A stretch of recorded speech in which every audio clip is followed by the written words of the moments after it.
Kris, on the surface, it would seem like you are one busy guy. I mean, you have hundreds of businesses.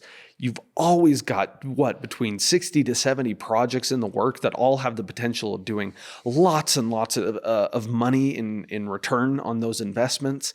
How do you keep it all moving? How do you keep it all? I get this question because people are like, I just saw you at the event. You produce this life-changing thing. You're working on this book, but you're also writing this book. And then you're acquiring. I literally establish a new business every single day. 365 days a year. At the end of this year, I'm going to have 365 more businesses. So you're right. On the outside, it looks like a lot, and it looks like it wouldn't be normal for any person to be able to do that. I don't think that I'm a superhuman. I don't think that I'm supernatural, but I do think that my results are.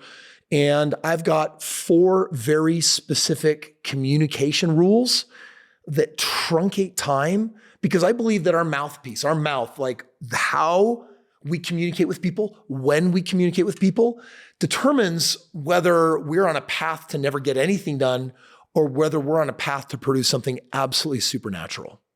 So I was there, Kris. You trained us on Saturday on what these 4 rules are, and they are absolutely incredible. You took our management team and shared this, and we were lucky enough to have a camera and a microphone there to capture it.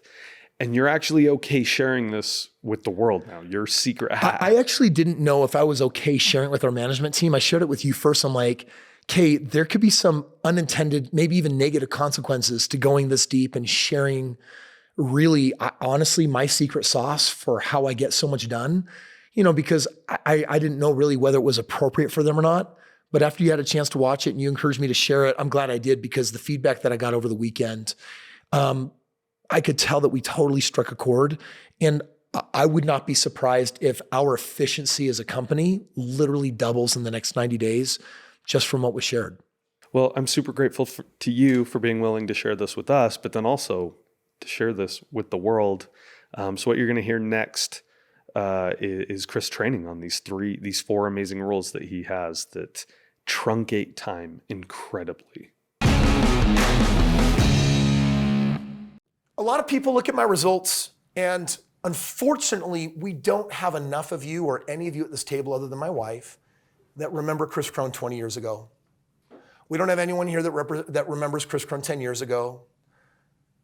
If you had been here, Kris Krohn 10, 15 years ago, you'd see a very, very different person here. And because many of you are familiar with this tribe now for maybe 2 or 3 or 4 years, there's just an awareness of my most recent accomplishments. And so there's a lot of people in the world that when they interact with my social, they just see who I am today as they get to know me. This is the only version of me they understand. They don't understand the journey. Every one of us here has a journey. Casey's lost over 82 pounds in the last 8 months on a wild journey that has been more mindset and more mental and more heart than nutrition and exercise. True or false? True.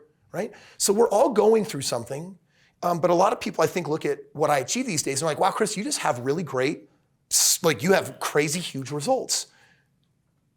And people always want to have, I think, not all people, but there's some people that they get curious enough. I'm this curious guy that if I were poor all over again and I met a multimillionaire, while most people wouldn't know how to talk to or speak to that person, I would become the most annoying person on the planet trying to pick their brain or understand how, not what, how.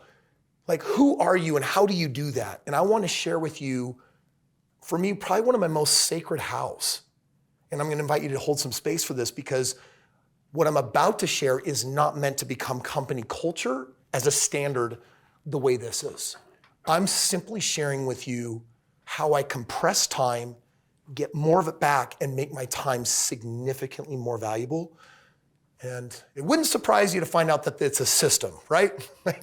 I love systems. I have a system for everything. So I'm going to share with you my approach to getting a lot done. First of all, we love to make fun of this thing that Krohn has. We call it the speed of what? And what does speed of Krohn mean? Super fast, reckless, irresponsible, too fast, unrealistic. No one can meet that expectation, right? Like, we poke a little bit of fun about it, and we try to then shift to speed of Wright versus speed of Krohn. They're not usually mutually exclusive. Let's just talk about speed of Krohn. I have 4 rules to why I achieve so much in such compressed periods of time, and here's the first one. Every day, touch everything. At first blush, that should ignite massive levels of overwhelm and anxiety for most people. Wait. How many of you guys know how many Reg A's, Reg D's, consult for equities, businesses, partnerships, cultivations, prospects, upcoming speaking gigs? Like, how many of you know that I'm juggling not a handful of things? Would anyone be surprised to know that I'm currently working on 69 projects? And I touch them every day. Now, wait a second. How do you do that? That seems overwhelming. But what I'm about to teach you is that it's actually easier in less time than living your life from meeting to meeting. Most of us accelerate a project by booking time and holding meetings. I don't believe in email, and I don't believe in meetings. I believe that email and meetings are 2 of the least effective ever uses of times. Necessary evils, sometimes requirements, but I would go so far as to say that more than half of your meetings are a waste. Or by wasteful, I mean inefficient. Meaning there's actually a better way to move the ball down the court. And this is where it's going to get a little dicey because you're going to have to listen and interpret where this applies to and where it does and where it doesn't. And this is why there's no mandate here. I'm asking you to look for something that might help you. You can only touch everything every day if you are out of a meeting mode. And instead, you have a different definition of touch. My definition of touch is right here. It's called text or video. What is the difference? First of all, what's the difference between text and email in time? We're talking about compression and expansion. Okay, email gets an average response over what period of time? It's measured in days. Text is measured in minutes, not hours, minutes. If you go from communicating in days to minutes, the ball will move down the court. Understand this principle. We are all involved in sales, yes or yes? And what I mean by sales is HR has an outcome, they have a conflict that they need to resolve. They're selling the resolution of a conflict. So everything is being sold. Operations needs to deploy a new system for Peter Vexman to do the thing by March 23rd. We are selling the team on producing a system that can deploy by March 23rd. And then of course for Oakley, it's literally give me a credit card. So sales is really broad and it's everywhere. And how many of you know that in sales traditionally, like to onboard a prospect, to become a client, that there's a certain number of touches required in today's world for them to go from a no to a yes. What's the number? It's 17. 5 years ago, it was like 7. The world today is saying, touch more, or I won't buy. So for just a moment, microcosm, let's just talk about why we had a flood of success on Tuesday night in the last 4 days. How many touches, Oakley, have you given a prospect that watched the webinar? How many phone calls to get a credit card? Some 1 to 3? 3 probably.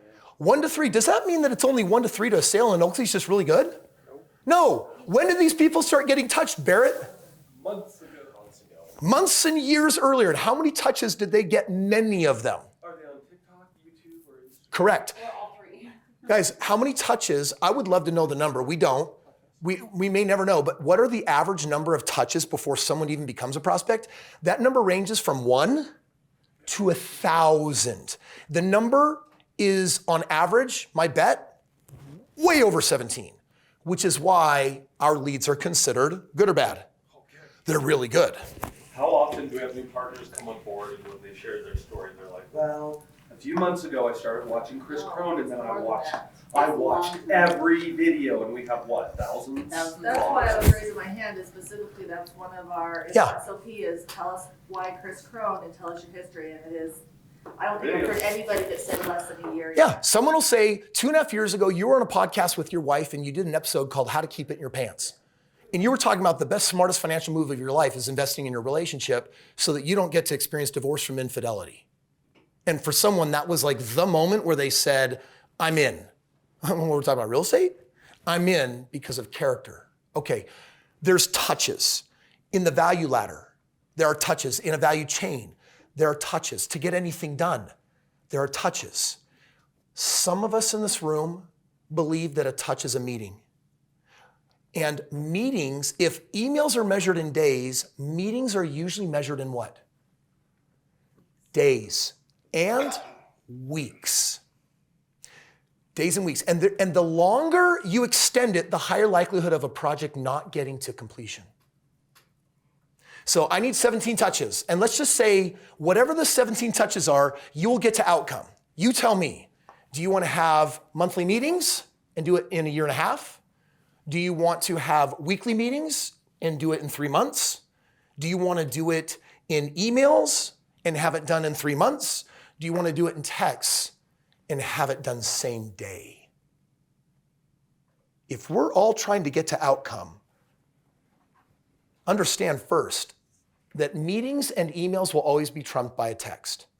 Now, for just a moment, if you're having any anxiety like, wait, phone, personal phone, work phone, I don't like that, that's overwhelming, do me a favor. If you feel that, just put it in a box for a moment so you can stay open to hearing a message. Is that fair? Because I'm sharing with you some mega secrets right now on time acceleration. My experience, and I'd write this down, my experience is that if you need 17 touches, 3 to 5 of them can be texts or videos in between a meeting. Which means you can have 17 meetings or you can have 3 meetings and the rest can just be touches. Because people, to get to a yes or to produce a result, they need exposure. And what the exposure is doesn't matter as much as that they actually get an exposure. Does this make sense, what we're hearing? By the way, if you want to know why Christine is such a ninja, if you want to know why Ryan Dickey is such a ninja, it's because their world revolves around daily touch through all their marketing systems. Would it surprise you that they don't send emails out once a quarter? Guys, they are obliterating the touch system with the Demigorgon, with video requests, with et ceteras. So if you're like, why do we have so much success? Before we get to Marianne that says 56% of the company's revenue rests on my shoulders, she is right in volume, and it's because we have a ninja team of touchers. And we've learned something about the value of a touch. Think Instagram for just a moment. What do you think is more valuable? A 60-second Instagram video or a static meme of Kris in front of his jet with words, Jesus and jets are cool? What do you think moves the needle more? Is it a static image or is it a video? Okay, ROI, do you guys know the ROI difference? It's 18 times more valuable. So for that reason, listen to this. How many of you have ever had me send you a video versus a text? I want to talk about this for a second. What gets lost in text? Everything. What gets lost in text? Humanity. Tone, emotion. By the way, how much can be misinterpreted through text? How much can be misinterpreted through talk to text? Right? Your sarcasm doesn't show It's like, up in I'm quoting. I was quoting this guy a little bit, but I said, Gary, I sure upshit you. And he's like, excuse me? I said, yeah. Oh, shoot. I appreciate you. That's what I told Siri to tell you. So, like right now, text is an amazing rapid exposure methodology, but now I need you to create a different access. The number of exposures must be balanced against the quality. Write this down. The number of exposures. For example, if Louise is going to go and hustle Mitt Romney for $1 million in the foundation, are you going to have one meeting and hope that it goes well? Or are there going to be text follow-ups, maybe a video text, a meeting with his campaign manager? Like, how many touches will it take to get $1 million wrangled? Time. You gotta go through all the gatekeepers. And if this is the nature of business, then you get to be in charge of how fast the quantity comes, because the more you compress, you'll save time and you'll produce a result faster. But then you have to balance against the move. If all Louise does is just text Mitt Romney, come on, give me $1 million, give me $1 million, give me $1 million. Dude, Mitt's out. So that means there now has to be something different in what the exchange looks like. So here's the third principle. I'm going to circle back to video in a moment. This is critical, and this is part of the sacred component. People are people with souls, or they are objects, obstacles, and means to an end. How many of you feel that our organization has a lot of heart and care? If we were just good at making money, but you subtract the heart, how many of you would be out of here? Be honest. Make no mistake, logic is not what drives activity. Every time someone gives you a yes, it's because of a feeling. And those that are disconnected from their heart need what I'm about to say more than anything. People versus objects. We are either putting people in boxes where, oh, Casey, just do this thing for me. I need this thing from you. Instead of, wait a second. The dude has a soul. He has fears like I do. He has dreams like I do. He's a human like I am. We are both just as valuable on the side of God. So what happens if I treat him that way, as opposed to an obstacle or a means to end or a frustrating thing to move around, or even someone that I'm excited to interact with? How many of you can feel the difference between people as objects that are soulless and people that have souls? How many of you see this? I have a word for this. It's called a soul connect. I'm either connecting with an object or I'm connecting with a brother or a sister. Now, I want to tell you where I use this all the times as a manipulative maniac to freaking crush some of the biggest deals in the shortest time frames possible. I'm talking to someone and they're coming at me with the ego. My nature in my reptilian brain is to exaggerate greater ego. And then they're going to increase their tones. And then they're going to exaggerate more of the emotion that isn't working. And how many of you have ever been landlocked in a very long debate of ego where that you never got to outcome? Felt like Bible bashing. Who's ever done that? Yep, you get into the pissing contest. I'm going to tell you that while we could talk about toxic masculinity as a great example of the worst ever, we do this in microcosms all the time. We do this on a small scale in our interactions. We're flexing, we're leveraging our power, our hierarchy. I'm leveraging my resume, I'm leveraging my results, I'm leaning in, I'm using tactics of voice and communication, all of these communication tools as an inflection point to get one on you to win and to get a yes. And it takes time, it is a waste of time. So someone comes at me, I see the ego starting to expand, here comes the flex. They're using more words and they're inviting me to piss bigger, harder, to see who can win. And in that moment, I stop.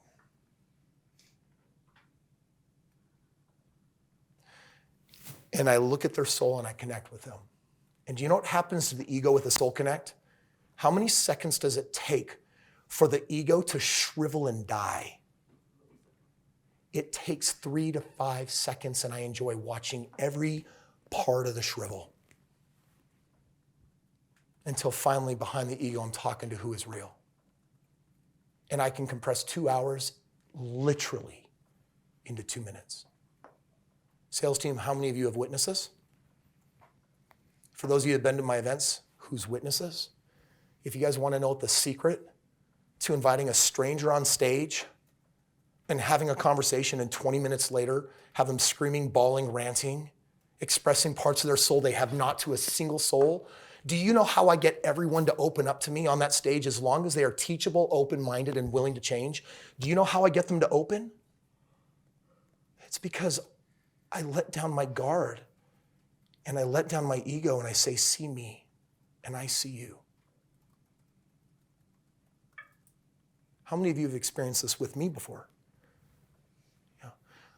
This is not a strategy, by the way, to be more effective. This is how I honor you. This is how I honor the divine in you. This is how I honor our time. We say time is our greatest asset, and I'm telling you it is, but we got to start living like it. And if you do, then get authentic and get real, get candid and get vulnerable, and stop pussyfooting on walls and barriers and ego and exchanges that are taking way too much of your time. This will automatically, all three of these done in tandem, you can start saving at least 25% of your time. Why? Number one, book less meetings and instead do this.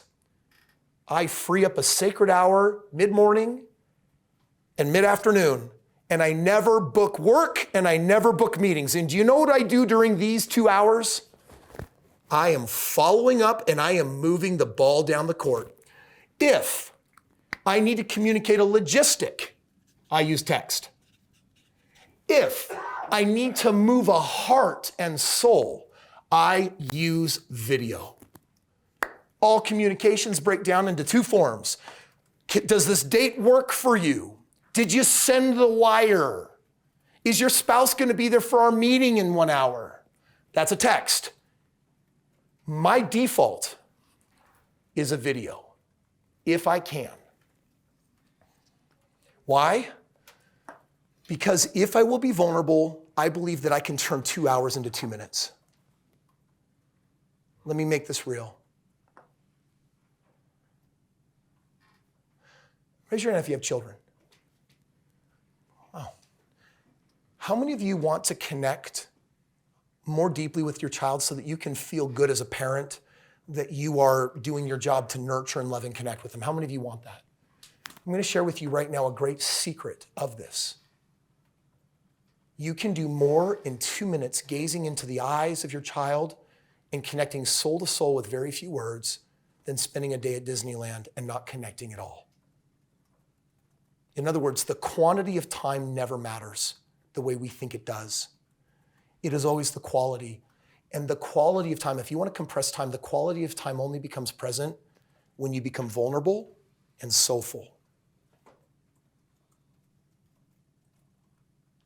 Vulnerability and soul connecting turns years, weeks, and days, not even into minutes, but this, a moment. And I promise you that when you want to connect with your child, you're booking time, you're booking an activity, let's go to the Nickelcade, let's go to lunch. I got news for you. What you really need is just a couple minutes. The question is whether you're willing enough to be conscious enough and vulnerable enough to connect intimately, soul to soul. So here's my question. I think most of us have rules. Soul connection is for spouses. Soul connection is for kids and maybe sometimes friends. But here's my rule. If I can't connect with you soul to soul, then you're not in my life. I don't have time to take what could be a moment and expand it into years because we can't get together and connect. Which means that here's my rule. I need a soul connect multiple times a day with my wife. I need a certain number of soul connects every week with my children. I need a certain number of soul connects every week with some of you here. I need soul connects with my partners because they are not clients, they're partners. And I need soul connect from time to time with strangers because my sphere of relationship is me, God, spouse, family, community, and stranger. And if I can get soul on all 7 levels at certain frequencies, then my soul will be fed and I will save lifetimes of time. I believe that I can live 1,000 lifetimes in the one that I'm given. I've certainly traveled enough for dozens worth of people. We joke about Jesus and jets, 2 of my favorite things. But right now I have a problem with my current jet. It flies 8 people. And every seat is always taken because it turns out that when I fly, I like to travel with 12 to 14. So now I need to buy a jet for 12 to 14 so that I can maximize my connection when I am doing anything by creating the leverage of the people that I can be with. What we're talking about is a part of every fiber of my life and every moment is carefully orchestrated to maximize depth and meaning. If you do this, there are some cautions. One, it will be scary. There will be a temptation to say, this doesn't fit in this culture. We're too professional for some of that. But I'd invite you to try on that if this company literally wants to achieve its full measure of destiny, that will only happen when we transcend the professional and start caring more about your success in your personal life than our professional life. And it will mean that we have the ability to connect soul to soul when it matters. It's not every day, it's not every time, but if it's not enough, then our soul starves. And many of us are dealing with a certain level of misery and unhappiness because what we didn't know is that a lack of soul connect actually keeps us from being fulfilled. This training is not about getting more results. That is a byproduct. This training is not even about getting time back or making it more valuable. It's about loving who you are. It's about loving your life. The last part of supranational time management is you get to learn and study a word called meta communication. Meta communication versus strategy, tactics, stuff. When we do the value chain, Marianne, I need this project by this deadline. We're communicating about the strategy. We're talking about an assignment. We're talking about stuff. How many of you ever have problem in the value chain getting the stuff that you need? Raise your hand. I have news for you. You probably need to get soul to soul with that person, but you also need to start communicating about something entirely different. It's time to communicate about how you communicate. It's time to communicate about higher mission and purpose. It's time to connect on a personal level. Because if you are struggling with tactics and strategy, then that means that there's not enough trust and empowerment between two individuals. The friction will expand time and you will waste time. If you want to contract that time and recover it, write this down. You need to know how to go slower if you want to go faster. When someone breaks the value chain, slow down. This isn't about punishment. It's not about consequences. It's about connecting. It's about heart. It's about meaning. If someone is a repeat offender on tactics and strategies and job description, skills, then it's time to go deep into culture. It's time to talk about what's really going on. What's really happening here? Why aren't we connecting? Let's talk about that. Might make you feel a little bit like a counselor or a psychologist. And Christina could probably give us some really great pointers. I believe this is a skill that in management you have to cultivate. You have to know when to pause strategy and tactics and slow down to connect with the person, to talk about feelings, to talk about why our strategy is not flowing, why it has more friction, and to talk about maybe whether we are or maybe we're not on the same page.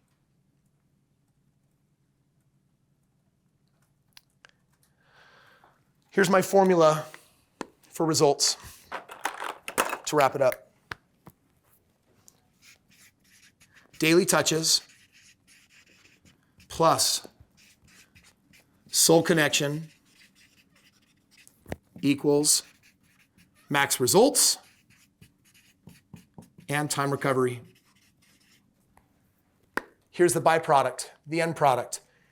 How many of you think, just go to your gut for just a moment, I'm gonna have you take 30 seconds on this. I want you to imagine, just go to your instinct. If you were to do these things, I want you to ask yourself how much time you might save.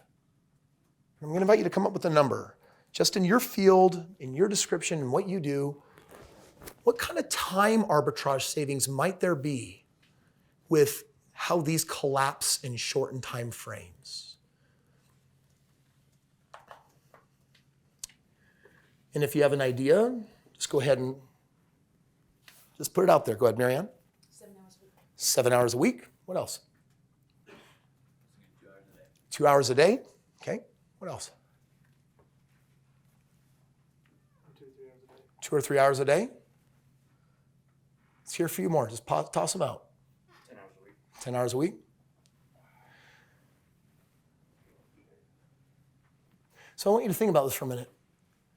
How many of you think that it might be possible to save 5 or 10 hours a week with implementing the system? Good. The question is, what do you do with the time savings? Is the goal here, how many of you would feel pretty horrible inside if you were working 10 hours a week? Like, because you'd feel like, I'm maybe ripping somebody off. I'm not doing what I'm supposed to. If you were working 60 or 80 hours a week, how many of you would feel the opposite? Like, I feel like I'm being taken advantage of. There's a balance, yes or yes? Yes. And by the way, for each of you, there is something personal about that. I need you to hear it from me. My goal will never be to ask you to work more. I also don't have a goal of you working less, because I believe that there's a certain amount of work that we need to further our goals. My goal is for you to leverage strategies that make your time more valuable to recover it, and then use the extra time to what? Make your time more valuable. Do more valuable things. Raise your standards. Ask this one question: what's the highest and best use of my time? Start doing more than that. You have capacity for it now. Connect deeper, connect more meaningfully, recover time. And then make your time more valuable. If you can save 5 to 10 hours a week and put it strictly towards the advancement of highest and best use of time, you will give yourself a raise. And I will be happy to pay you the money, because you have to get more results. By the way, raise your hand if you had 10 extra hours a week, if you knew that you would pump out more results. Raise your hand. How many of you think that you should get a raise if you pump out more results? I do. Carson was out of the room, but I'll say it one more time. In the coming months, Carson's going to give you guys an SOP for how to get raises. True or false? Are you excited about it? It's going to be really cool. So what I'm sharing with you is not a mandate. It is an invitation to ask, not just at work, but in every aspect of my life. Where does this fit? And I want to invite you to do a challenge this next week. Whatever's right for you, start. Save the time, and then be deliberate. Reinvest it into a more valuable use of your time. How do you substitute a meeting Take one pass. with new video or text? And then if the content is too much, do you usually break it up into little videos, or just say, hey, this is too much to Yes. go over? So one of the reasons why one of the debates that Carson and Kris and I had was, man, if we do this, is everyone going to start sending each other videos? Right? Are we going to start? Is everyone going to start getting videos? So I'm going to just share with you that I do have a couple of rules, unless we have an agreement. I will tell you this from a time management perspective. Unless we have an agreement for it, I try not to ever receive audio messages. Because my experience is that the average audio is measured in not a few minutes.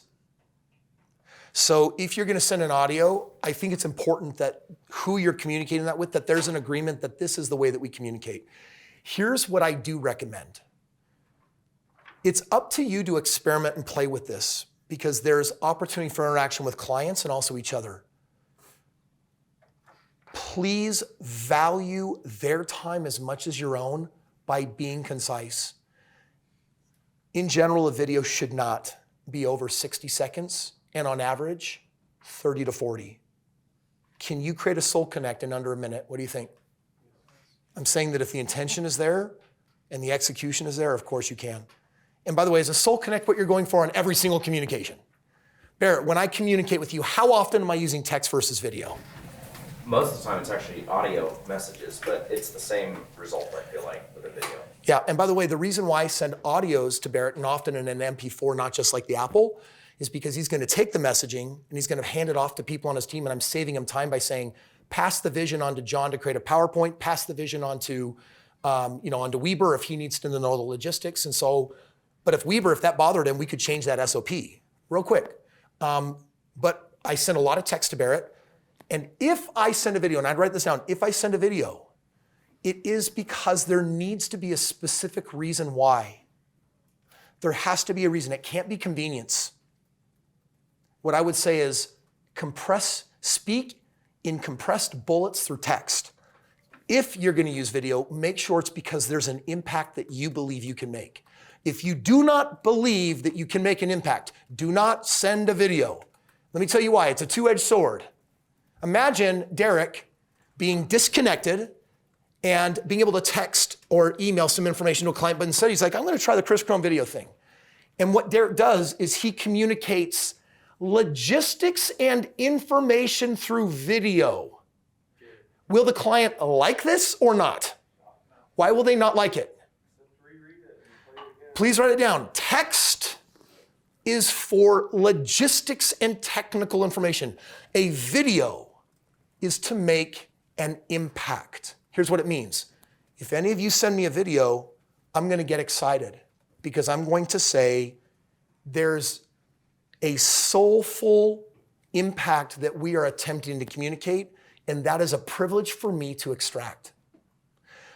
If you send me videos that are only communicating information, you will get a text that says, please don't send me videos for information, send me texts.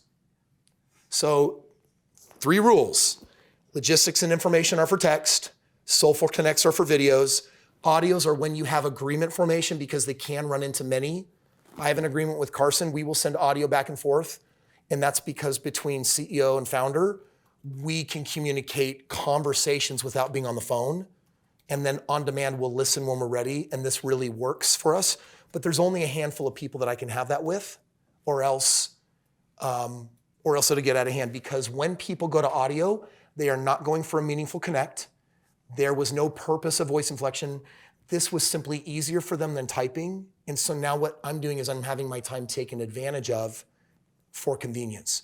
Never use any of these models for convenience other than text. The other 2 have to be intentional. I'm really, really grateful that you shared this. Don't send logistics in video or audio, because I can't tell you how many times I've gone through a search in my text and said, what time, Natalie, do I need to be there? But I don't have to ask her because I can look up time or room number or whatever in my text thread. If I get logistics, and I've said this before, if you give me logistics in an audio and a video, don't give them to me. I won't find them. I won't remember them. So this is like, I'm really glad that my OCD is feeling super validated right now. Yeah, there's some very practical conversations because everyone has different rules, and this is our first time saying, hey, here's a suggestive use, and like whether you use a lot of this or not, we will probably end up doing a little bit of housekeeping on be concise with text, use audio when you have agreement formation, and then if you're using video, it's because you believe there's an impact that can be felt, not information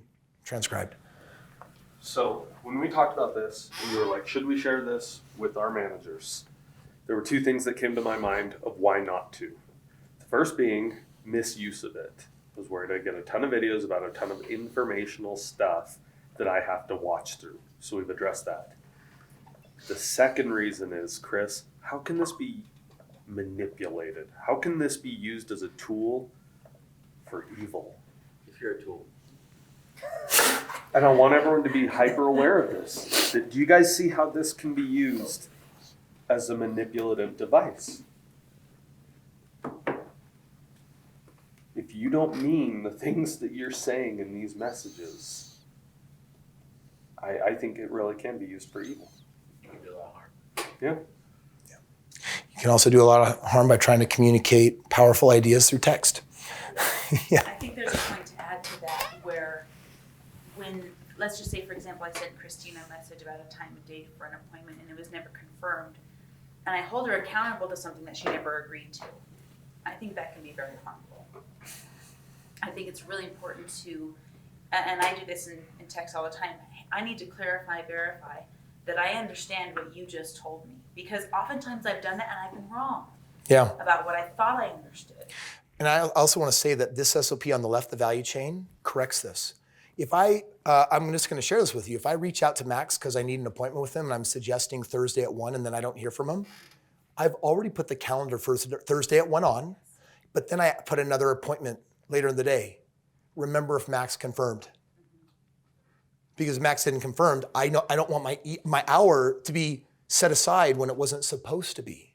So there's a verification that comes with a clarify, verify of everything. Without clarify, verify, we break the value chain on accident sometimes, just human nature. Other feedback. So as I've been thinking about this, Kris, one thing I've been understanding is a lot of what I do on a day-to-day is logistics.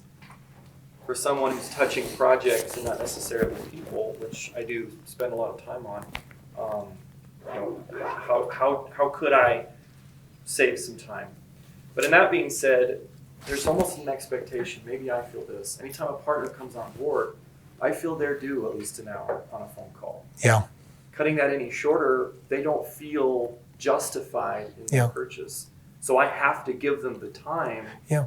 And because of that, there's almost, I guess for me, I understand what you're presenting, but connecting and trying to save more time based off the logistics. Can I give you two? Please. The first one is you communicate a lot of information, but when a client gets stuck, stop communicating information and get to the heart. And you have a tool. Guess how you can get to their heart? Mr. Kris Krohn. Yes. So in other words, it doesn't have to be a video from you. It might be a video from someone else. I'm going to tell you the sales team uses this all day long. True or false, guys? Absolutely. So that's the first application. Here's the second application. You feel that the client needs an hour and that there's a conversation and information that's going to be communicated. I would invite you to try on this alternative. What am I talking about during that hour? And how do I turn that into 3 to 5 meaningful connects? We're going to start with a 15-minute introduction. Then I'm going to send them a document. Then we're going to get a text on what did you think about it? Text me your questions. Then we're going to have a follow-up 10-minute meeting. And when it was all done, I achieved in 25 to 30 minutes everything that we did in an hour. It's because I added and broke down touches, and more touches equal more result. A client is more likely to buy more real estate if the hour turns into 25, spread over 2 quick touches and 3 connects in between, than 1 hour and buying a property. You will save 50% of your time in total. And the system looks a little different, and there's more touches that you're implementing, but it will be a net arbitrage of a significant time savings, and the client will be more prepared to say, wow, we talked for 15, and then I read the thing, and then we talked again, and I texted a question, and then Kris sent a video. Now I'm buying properties, and whoa, man, I just feel so much more ready. I'm telling you, in the multiverse, 1 hour, 1 meeting, they will be less ready. You will have lower conversions with your current strategy. So play with it. Play with that idea of a breakdown. Does that make sense?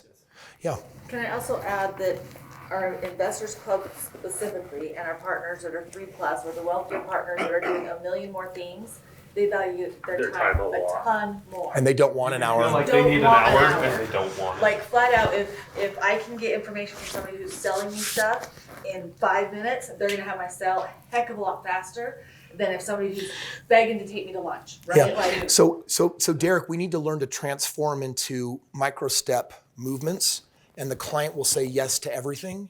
And if we say we're going to do this in batch, larger, more time, it will feel heavier, it will feel overwhelming. The world today, by the way, wants to receive information in 3 to 10 minute batches. If you give them more than 10 minutes, you're asking them to consume too much. So here they are watching Kris Krohn 8 minutes at a time, 3 minutes at a time, 1 minute at a time. And then the first step when they join is an hour phone call, and this is how they walk away. Oh my gosh, Derek's amazing, the information is great. Why do I feel so heavy? Oh, it's because I'm outside of the system that I'm accustomed to and how I got here. So I would take that belief and I would shred it, and then I would say, deliver more value with half the time through not working harder. It's actually easier, work different. That's where I'd implement that. but on top of your time that you're spending, we also now have the real estate assistants that are walking in, right? So there are more touches Hives. that are taking care of that. Hive I mean, touch. Traditionally, it's always been an hour because I've been it. I know, And but having to schedule more time and another day, and it gets so logistical. yeah. Does this make sense what I'm sharing? Oh, yeah. So let this be a really powerful positive time arbitrage. You need less meetings and you need more touching. Yes. And this, by the way, less meetings and more touching will, less meetings and more touching will always equal less stress, less time, more activity, more action, more result. So there's a huge one for you. How much time do you spend calendaring? Because it sounds like, especially kind of the revelation that you put in extra pieces, follow-ups, all of this kind of stuff. And I'm curious if you do this off the cuff, day by day, or if you take a little bit of time to calendar out. Excellent question. Barrett's asking a really important question. He's asking, what do you book and what do you do real time? Does everyone understand the difference between real time and time set aside? Every time I move to on demand, I will create the maximum velocity. Every time I book something, I will lose time. That's the principle. So there are two things that I do on demand that I will not book. Number one is a soul connect. If I feel it, I do it. In other words, I don't say, tomorrow at noon, make a video for Christina. If I feel it, by the way, if I'm feeling it, it's in my soul. So the right time to deliver that is when? So I will always make time for that. And by the way, these videos are usually 40 seconds. So I just have a belief that I always have 40 seconds if we're connecting soul to soul because it's the most meaningful connection on the planet. My calendar booking is also done real time. I probably spend 7 minutes a day collectively on my calendar. That means I booked this, I subtracted that, I booked this, I booked that, and I will book it real time. And I am super conscientious to make sure that my calendar is never more than 50% full on a work day. If it's more than 50% full, there's 3 types of things that your time should be used for. Meetings that are predetermined, touches, and hijackings. A hijacking is when a member of your team comes to you and needs time. How many of you have this happen?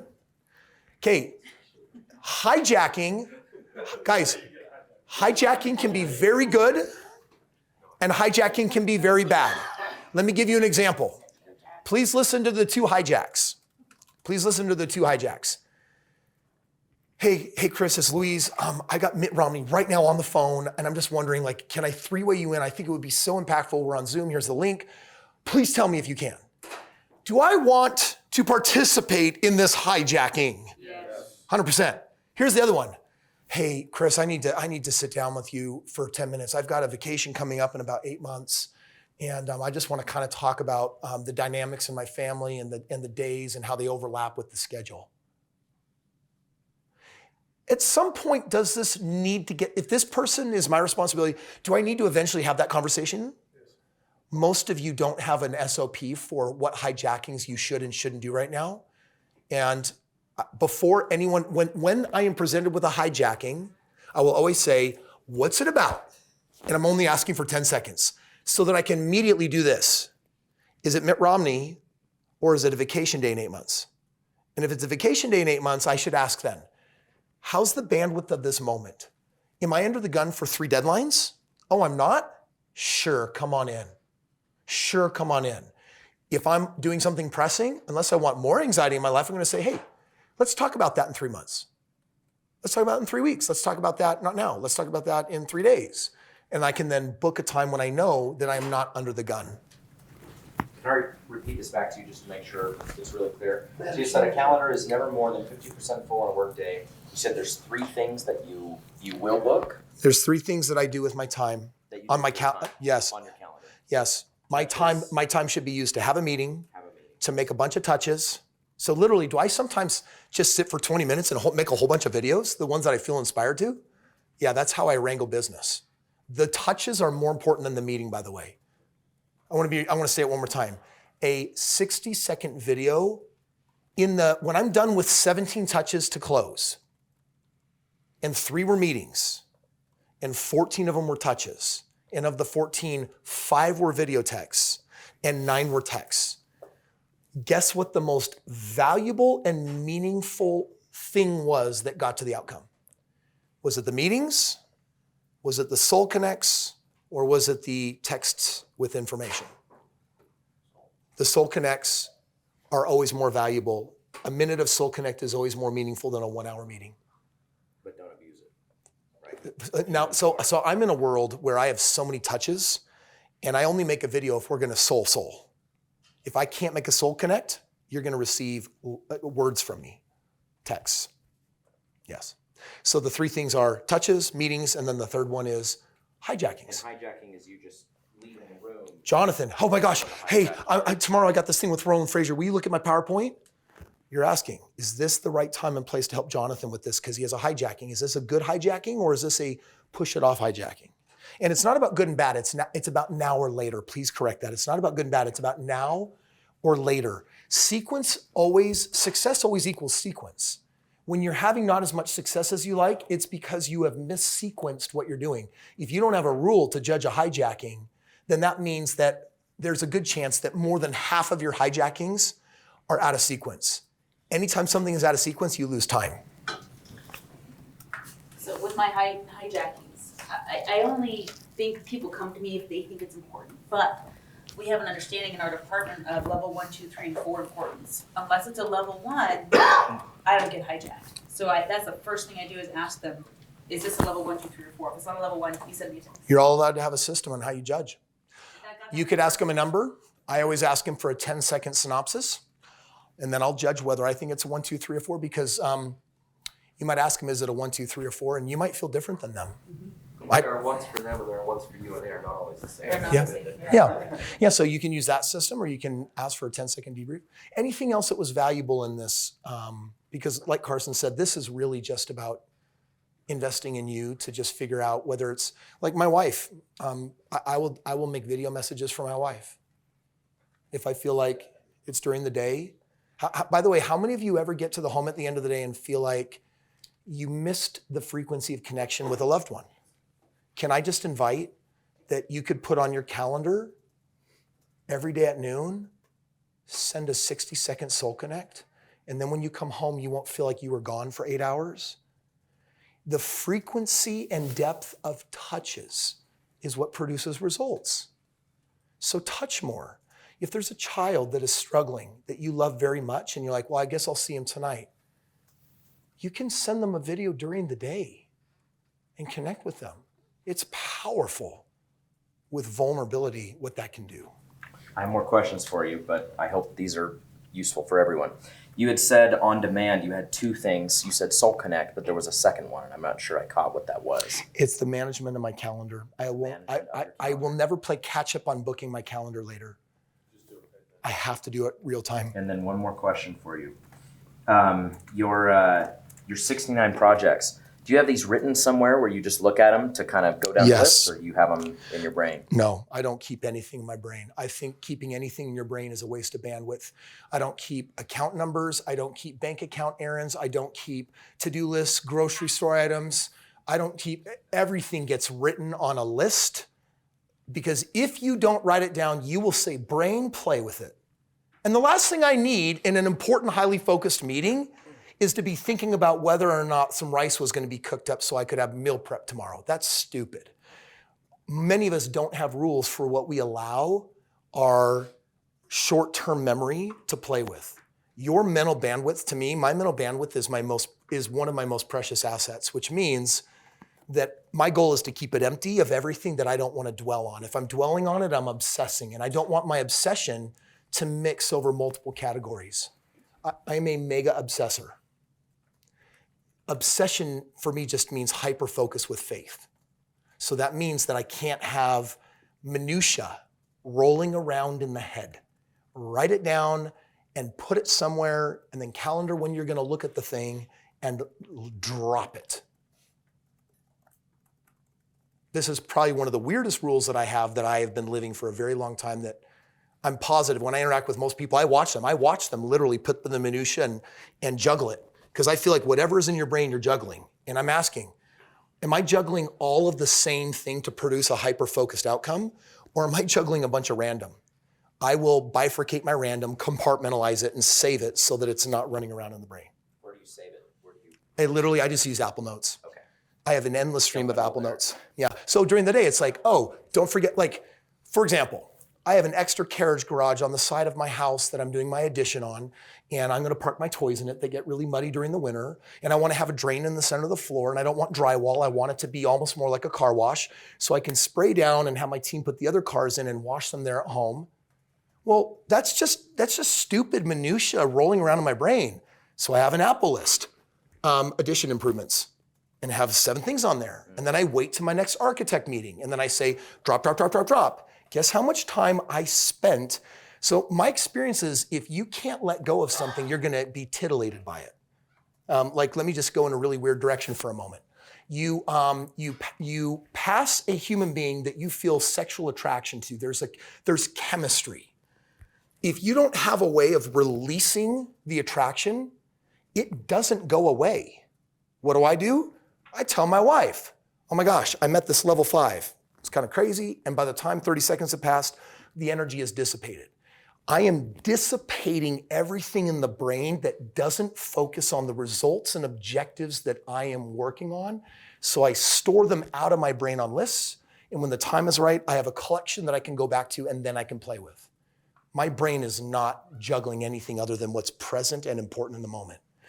Before I came into this training, my wife and I were doing a breakthrough on the way here. I was stuck on something that I've been really struggling with for 20 years. And we're sitting in the car and my wife is guiding me through a beautiful breakthrough. And it was such a revelation. I couldn't believe that I had gone that long and hadn't seen this flaw. And it was 8:59 and we're sitting in the Marriott parking garage and Glenn asked me, do you want to finish the breakthrough? Or do we want to be on time? And I knew that 9 a.m. was breakfast zone. And I said, I would rather be late because I can't have this incomplete when I deliver this training. So by the way, before I ever go on stage, guess what I do? Empty. Barrett, a couple weeks ago, loses his father-in-law. I send him a half a dozen messages. Brother, I love you. I'm gonna drop some messages here. Please don't respond. I just need to get these things out of my brain, visit them when it's useful and when you're back at it. So I am always dumping, and eliminating so that whatever is in here, I put it there. And if I give it all of my attention, I can produce supernatural results. Most of us don't produce the results we're capable of because we're juggling too many random things that don't synergize together. One more question and move on to this. It doesn't provide value, but the last piece. When that thing is so stressful or so huge that you can't let go of it, what's your process? I'll give you an example before you answer. So outside, usually nothing in up life is quite that intense. But outside of this, I have other things. I have a film, right, that I'm working on selling, and there's this whole fiasco, and it's getting worked out, but with entertainment lawyers and huge amounts of money and whatnot. And it's just like, oh my gosh, the stress level is almost unbelievable. Yes. And it's not as easy as throw that on the calendar and whatnot. I know we're gonna face those kinds of things, and you already have. Yes. What would be your answer to letting go of the enormous stressors? How many of you sometimes face an enormous stressor that's getting in the way of your work? It's a discipline, Barrett, but I have 2 strategies. I have to ask myself this question.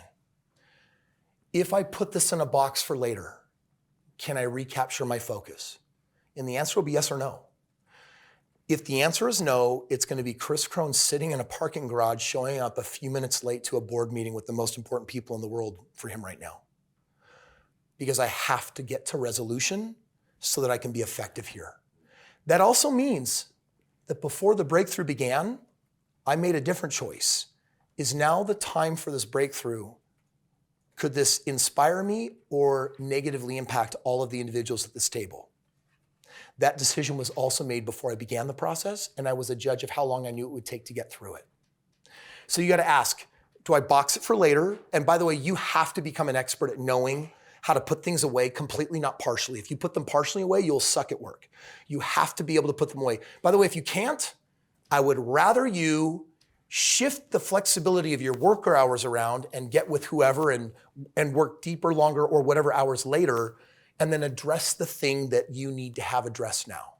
It also means that everyone in this room needs to have a handful of tricks for how you manage emotional stressors in your life. Every one of you here has access to a coach. Carson was telling me, or it was Trent that was telling me his commitment to using our breakthrough team to start working on a very specific breakthrough that will help them actually in their career and at-home life-work balance capacity. And I was proud of him. I said, good, that's a tool. That's why it's here. And Louise now represents that tool to help every one of us here value from that, because you need to have tools for how you can emotionally release. Christine, I believe, is another really important, powerful tool. A sounding board, a safe, confidential place where you can communicate thoughts and ideas.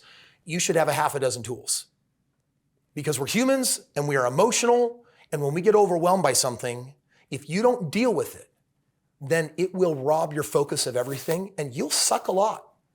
You will not be able to perform at your job very well. How many of you know this? So compartmentalize it and have a strategy to deal with it, or rearrange your time and deal with it.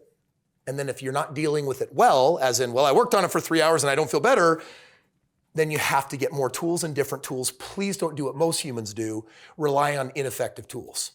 Upgrade. And any one of you here in this room, if any of you ever get stuck, I'm here to be your lifeline. You can send me a video and say, Kris, I'm going through something right now and I feel like you're the one that could help me, and I'll always prioritize you.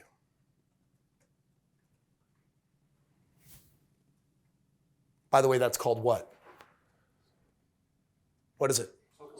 And it matters when it's real, which means we're striving to be our most authentic versions of ourselves.